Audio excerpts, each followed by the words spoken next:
Hi అండి. నమస్తే. Welcome to అమ్మాయి లోకం. అందరూ ఎలా ఉన్నారు? నేనైతే చాలా బాగున్నాను. మీరందరూ కూడా బాగుండాలని మనస్ఫూర్తిగా కోరుకుంటున్నాను.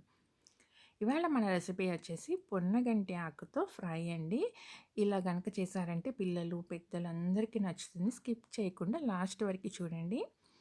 ఇది ఒక కట్ట పొన్నగంటి ఆకు. కాడలన్నీ తీసేసి ఆకు మాత్రమే ఒలిచిపెట్టుకున్నామండి. మంచిగా వాష్ చేసుకున్న తర్వాత ఇసిక అంతా పోయేటట్టుగా నీళ్ళల్లో మంచిగా వాష్ చేసుకొని దీన్ని బాగా సన్నగా మీకు ఎంత వీలవుతుందో అంత సన్నగా తరిగి పెట్టుకుందాము.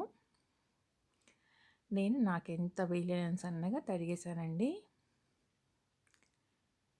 అప్పుడే మనకి ఫ్రైకి బాగుంటుందన్నమాట. లేదంటే ఇది ఆకు కొంచెం పెద్ద పెద్దగా ఉంటుంది కాబట్టి పొడవుగా పిల్లలంతా ఇష్టంగా తినరు. ఇది నార్మల్‌గానే అంత పెద్ద ఇష్టంగా తినే అయితే కాదండి. కానీ కళ్ళకి గానీ, జుట్టుకి గానీ చాలా మంచిదనమాట. అందుకని దీన్ని పిల్లలతో ఎలా తినిపించాలంటే మనం ఇలా ట్రై చేశారంటే పిల్లలు చక్కగా తినేస్తారు. కట్ చేసుకొని పక్కన పెట్టుకున్నాము. తర్వాత కడాయిలో 2 టేబుల్ స్పూన్లు ఆయిల్ వేసుకున్నామండి. ఆ తర్వాత 1 టేబుల్ స్పూన్ మినపప్పు, తర్వాత ఆవాలు, జీలకర్ర వేసుకున్నాం పోపు గింజలు.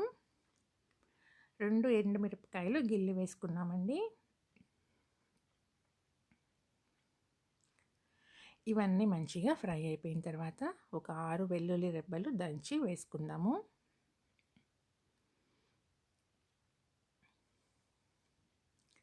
ఇలా తాలింపులో వేసుకోవటం వల్ల మంచి ఫ్లేవర్ వస్తుందండి. ఇవి బాగా ఫ్రై అయిపోయిన తర్వాత ఒక పెద్ద ఉల్లిపాయని సన్నగా తరిగి వేసుకున్నాము. ఇది ఉల్లిపాయ కూడా మనకి ఫ్రై అయిపోయిన తర్వాత కొంచెం ఇంగువ, ఆ తర్వాత వచ్చి ఒక పావు టేబుల్ స్పూన్ పసుపు వేసుకుందామండి.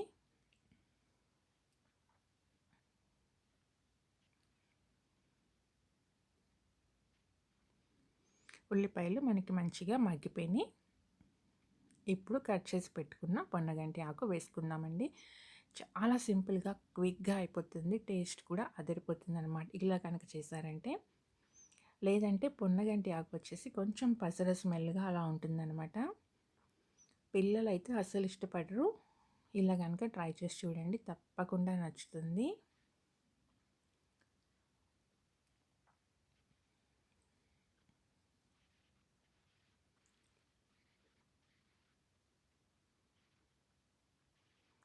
ఇది వచ్చేసి మనం ఫస్ట్ హైలో పెట్టుకొని ఫ్రై చేసుకున్నామండి. అప్పుడే మనకి ఆకుకూరలో నుంచి నీరు ఎక్కువ రాకుండా ఉంటుందన్నమాట. ఇలా నీరు వచ్చిన తర్వాత అదంతా మనం హైలో పెట్టుకున్నామంటే తొందరగా నీరంతా ఎగిరిపోతుంది. ఇప్పుడు వచ్చేసి ఒక 2 మినిట్స్ మనం సిమ్లో పెట్టుకుందాము.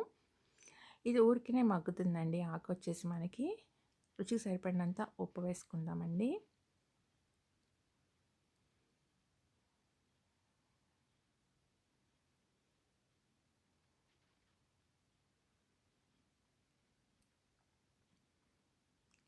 మనం ఆల్రెడీ ఎండుమిరపకాయలు గిల్లి వేసుకున్నాం కాబట్టి 2 ఒక అర టేబుల్ స్పూన్ కారం వేసుకున్నామంటే సరిపోతుంది. ఇది వచ్చేసి అన్నంలో నేరుగా నంచుకుని కలుపుకొని తినడానికైనా కానీ, లేదంటే చారన్నంలో నంచుకుని తినడానికి కూడా చాలా టేస్టీగా ఉంటుందండి. ఇప్పుడు ఇది మనకి మంచిగా ఫ్రై అయిపోయింది. దీంట్లో వచ్చేసి నేను 4 కోడిగుడ్లు తీసుకున్నానన్నమాట. మీరు తీసుకునే ఆకుకూర క్వాంటిటీని బట్టి అన్నీ కూడా అడ్జస్ట్ చేసుకోండి. మీకు ఎలా కావాలంటే అలా. ఇలా ఎగ్ వేసి చేశారంటే ఇది ఆకుకూరని పిల్లలకి కూడా తెలియదు. మీరు పొన్నగంటి ఆకుని చాలా ఇష్టంగా తింటారు. అలానే దీనిలో ఉన్న బెనిఫిట్స్ అన్నీ కూడా వాళ్ళకి అందుతాయి అన్నమాట.